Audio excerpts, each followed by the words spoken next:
TVK சார்பாக சாமானிய மனிதனுக்கு இங்கே மாவட்ட செயலாளர் பொறுப்பு கொடுப்பட்டு மக்களுக்காக ஒரு கொண்டாட்டத்தை திருவிழா போல் வந்து கொண்டாடி கொண்டிருக்கிறார்கள். அதில் வந்து அவர்கள் ரோட்டெல்லாம் பிளாக் பண்ணி அவங்க செய்யலை. கிட்டத்தட்ட மருதுபாண்டி சகோதரர்களுக்கு மாலை அணிவிப்பதற்காக சென்ற இடத்தில் அவ்வளவு பெருவாரியான மக்கள், நீங்கள் சொன்னீங்களே சின்ன பசங்கன்னு, அந்த சின்ன பசங்கள்ட்ட தான் இன்றைக்கி டிஆர்பி ராஜா சிக்கிக்கிட்டு சின்ன பண்ணமாக ஆகாத குறையா எந்த பக்கமும் வழி இல்லையா போகிறதுக்கு. அமைச்சர் டிஆர்பி ராஜா போக்குவரத்து நெரிசலில் சிக்கிக்கொண்ட சம்பவம் பரபரப்பை ஏற்படுத்தியது. திருப்பத்தூர் பேருந்து நிலையம் எதிரில் உள்ள மருதுபாண்டியர்கள் நினைவு தூணுக்கு மாலை அணிவித்து மரியாதை செலுத்தினர். அப்போது மாற்றுப்பாதை இல்லாததால் அங்கு சுமார் அரை மணி நேரம் வரை கடும் போக்குவரத்து நெரிசல் ஏற்பட்டது. இன்னைக்கு டிஆர்பி ராஜா அவர் தான் சொன்னார், பேசாத பேச்சு கிடையாது விஜயை பற்றி. அவர் பேசின பேச்சாக இருக்கட்டும்.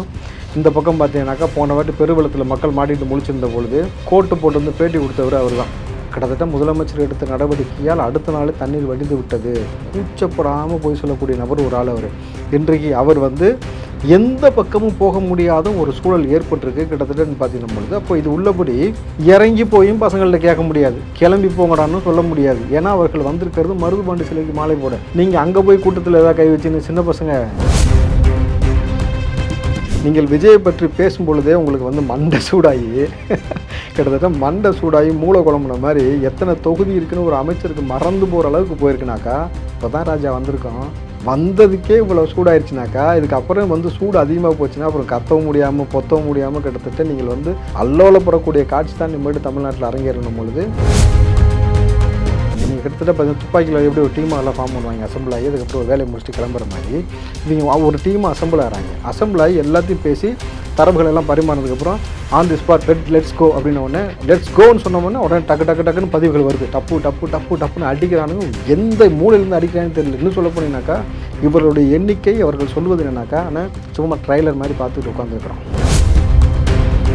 கிட்டத்தட்ட நீண்ட நெடிய காலமாக ஒரு ஐடி விங்கில் வந்து பெரிய ஒரு அரசியல் பின்புலத்தோடு இருந்து செயல்படக்கூடிய நபர்களால் கூட இப்படி செயல்பட முடியுமானா நிச்சயமாக முடியாது. இந்த யங்ஸ்டர்ஸ் இருக்கக்கூடிய இந்த அறிவு, அந்த ஆற்றல், அவர்கள் செய்யக்கூடிய இந்த வழிமுறை, அவர்கள் கொண்டு போகக்கூடிய மெத்தடாலஜி எல்லாமே ரொம்ப புதுசாகவும் ரொம்ப யூனிக்காகவும்.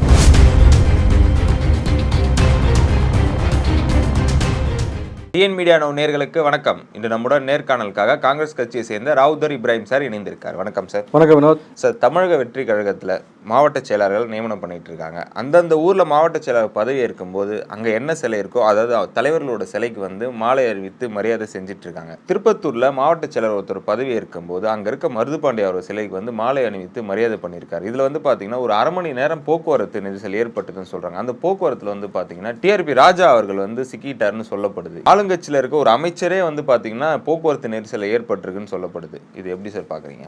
டிராஃபிக்கில் சிக்கலை டிவி கிட்ட சிக்கியிருக்காங்க.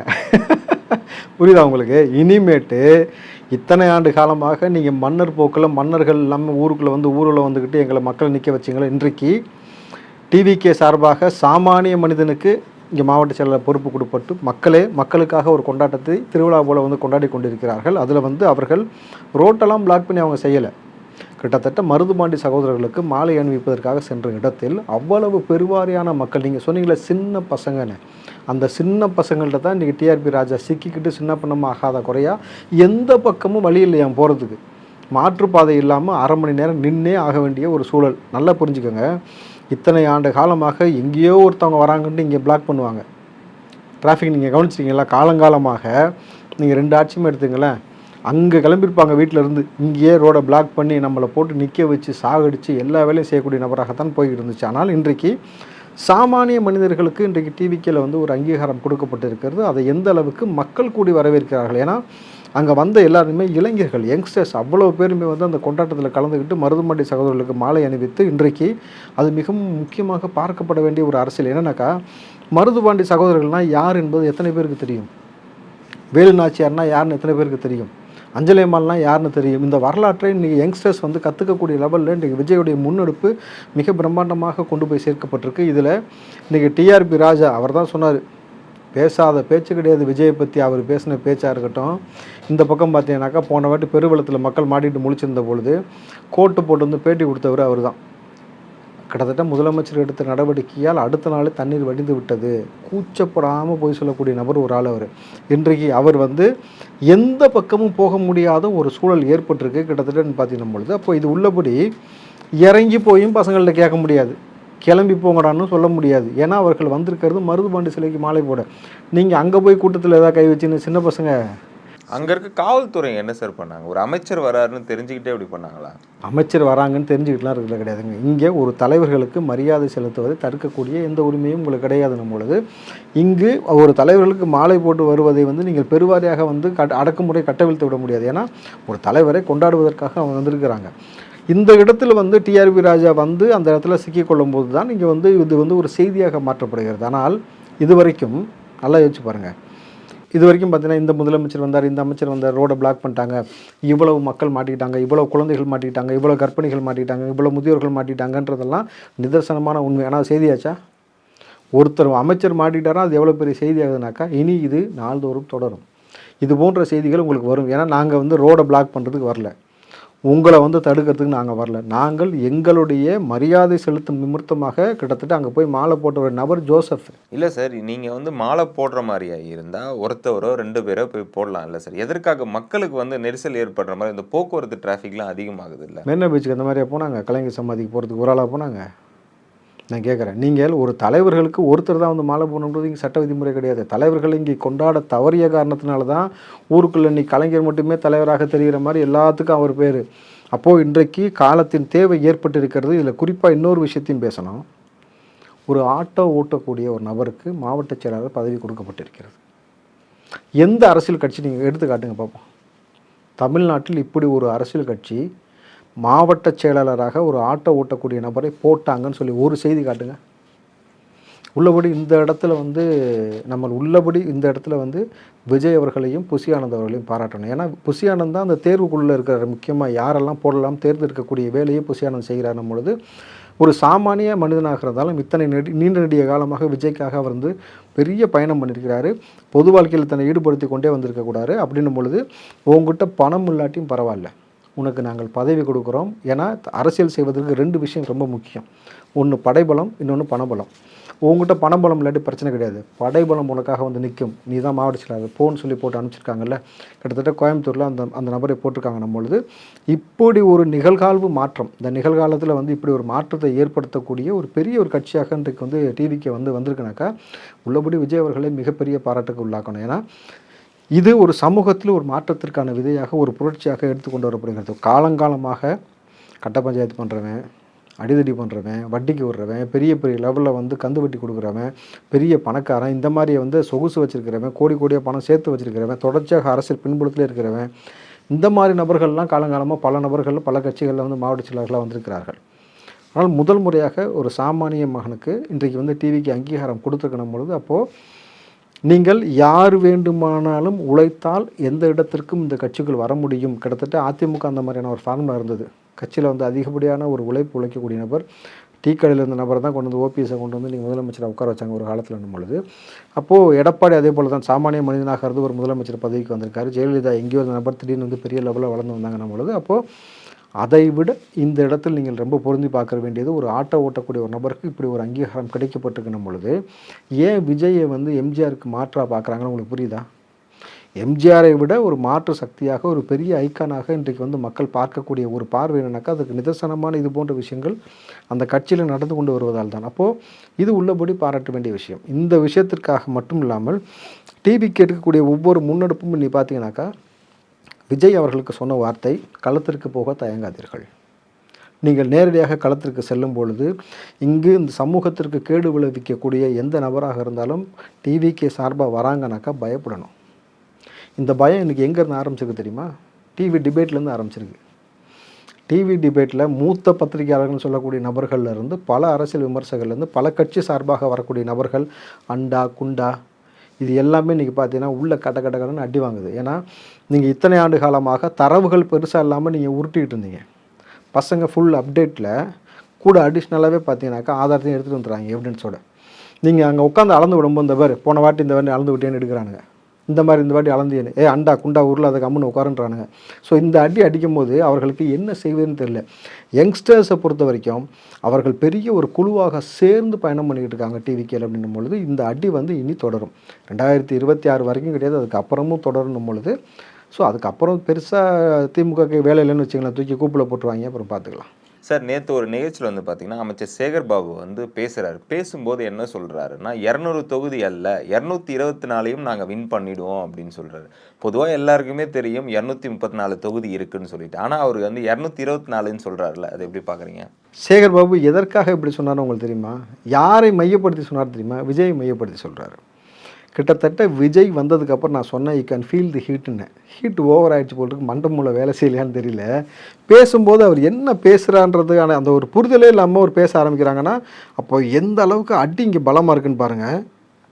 அரசியலை தெரியாத அறியாமையில் இருக்கின்ற ஒரு சிலர் கூறுகின்ற கூற்றுக்கு நிச்சயம் 2026ஆம் ஆண்டு 200 என்பதல்ல 224 திராவிட முன்னேற்ற கழகம் கைப்பற்றும் என்பதை இந்த நேரத்தில் அவர்களுக்கு தெரிவித்துக் கொள்ளுகிறேன். நேற்று கட்சி ஆரம்பித்தவங்களாம் சொல்கிறான் அப்படின்ற மாதிரி மறுபடியும் சொல்லிட்டு சொல்கிறாரு. அப்போ நேரடியாக யாரை சொல்கிறாரு? விஜயை சொல்கிறாரு. நீங்கள் விஜயை பற்றி பேசும்பொழுதே உங்களுக்கு வந்து மண்டை சூடாகி கிட்டத்தட்ட மண்டை சூடாகி மூளை குழம்புன மாதிரி எத்தனை தொகுதி இருக்குன்னு ஒரு அமைச்சருக்கு மறந்து போகிற அளவுக்கு போயிருக்குனாக்கா, இப்போ தான் ராஜா வந்திருக்கோம், வந்ததுக்கே இவ்வளோ சூடாயிருச்சுனாக்கா, இதுக்கப்புறம் வந்து சூடு அதிகமாக போச்சுன்னா அப்புறம் கத்தவும் முடியாமல் பொத்தவும் முடியாமல் கிட்டத்தட்ட நீங்கள் வந்து அல்லோலப்படக்கூடிய காட்சி தான் இனிமேட்டு தமிழ்நாட்டில் அரங்கேறணும் பொழுது. கிட்டத்தட்ட பாருங்கள், ஒரு அமைச்சர் இப்படி வளர்றாரு, இன்னொரு அமைச்சர் டிராஃபிக்கில் மாட்டிக்கிட்டு முழிக்கிறாரு, இன்னும் சில அமைச்சர்கள்லாம் இனி வந்து பசங்கள்கிட்ட மாட்டிக்கிட்டு எப்படி திக்குமுக்காட போகிறாங்கன்றத இன்னும் நிதர்சனமாக இங்கே நடக்கக்கூடிய அடுத்தடுத்த நிகழ்வுகளை பார்க்கலாம். ஏன்னா விஜயோடைய அடுத்த கட்ட நடவடிக்கை நான் சொன்னது போல் ஏப்ரல் மாதத்தில் ஒரு பெரிய ஒரு மாநாட்டுக்கான ஒரு வேலை நடந்து கொண்டு இருக்கிறது. அப்புறம் நடைபயணம் அதுக்கேற்ற ஒரு சில வேலைகள் போய் கொண்டிருக்கிறது. இப்போ மாவட்ட ரீதியான பொறுப்பாளர்கள் போட்டாங்க. இனி மாநில பொறுப்பாளர்கள் மட்டும் இன்னும் சில பேருக்கு போட வேண்டிய ஒரு பாக்கி இருக்கிறது, அதை மட்டும் போடுவாங்க. அப்புறம் ஃபுல் ஃப்ளெஷ்டாக இறங்கி விஜய் நான் சொன்னது போல் சினிமாவை முடித்து விட்டார். இனி திமுகவை முடிப்பதற்கான எல்லா வேலையும் செய்வதற்கான களப்பணியை தொடர்ந்து செஞ்சுக்கிட்டே இருக்கிற பொழுது ஒரு மேஜிக்கல் மூமெண்ட் இனிமேல் தமிழ்நாடு நடந்து கொண்டே இருக்கும். இப்போ விஜய் கட்சியில் நம்ம மிக முக்கியமாக பேசப்படுவது என்னன்னாக்கா, அந்த யங்ஸ்டர்ஸோடைய வரவு இருக்கு இல்லையா, அவர்கள் செய்யக்கூடிய செயல்பாடு முறை இருக்குல்ல. ஒரு விஷயத்தை ஒரு அமைச்சரோ அல்லது திமுக சார்பாக யாராவது ஒரு தரவுகள் விஜய்க்கு எதிராக ஒரு விஷயத்தை பேசிட்டாங்கன்னா, விஜய் டீமை பொறுத்த வரைக்கும் எப்படின்னாக்கா, ஐடி விங்குன்றது இப்போ தான் ஐடி விங்குக்கு சிடிஆர் நிர்மல்குமாரை வந்து போட்டிருக்காங்க. ஆனால் இங்கே இருக்கக்கூடிய தொண்டன் ஒவ்வொருத்தனும் ஒரு ஐடி விங்காக இருக்கிறான். கிட்டத்தட்ட பார்த்தீங்கன்னா ஒவ்வொரு டீம்லேயும் ஒவ்வொரு குழுன்னு இருக்காங்களா, வாட்ஸ்அப் குழு இருக்கிறது, இதே போல் வந்து ட்விட்டர் குழு, ஃபேஸ்புக் குழு நிறைய வச்சுருக்காங்க. அதில் வந்து குறைஞ்சபட்சம் 50 பேர் 100 பேர் 150 பேர் இந்த மாதிரி ஒவ்வொரு குரூப்பாக ஃபார்மில் இருக்கிறாங்க. எல்லோரும் விஜய்க்கு எதிராக ஒரு நபர் கருத்து சொன்னும் பொழுது இவர்கள் இதுக்கு முன்னாடி என்னெல்லாம் பேசியிருக்கிறாங்க, என்னெல்லாம் செஞ்சுருக்கிறார்கள், இவர் செய்த தவறு என்ன, இவர்கள் இதெல்லாம் பண்ணியிருக்காங்க, ஒட்டுமொத்த தரவுலையும் எடுக்கிறானுங்க.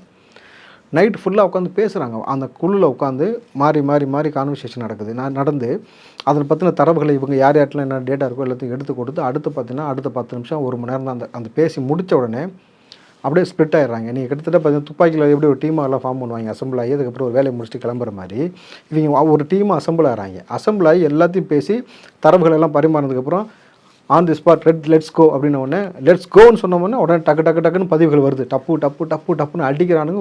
எந்த மூலையிலேருந்து அடிக்கிறான்னு தெரியல. இன்னும் சொல்ல போனீங்கன்னாக்கா இவர்களுடைய எண்ணிக்கை அவர்கள் சொல்வது என்னன்னாக்கா, ஆனால் சும்மா ட்ரைலர் மாதிரி பார்த்துக்கிட்டு உட்காந்துருக்குறோம்.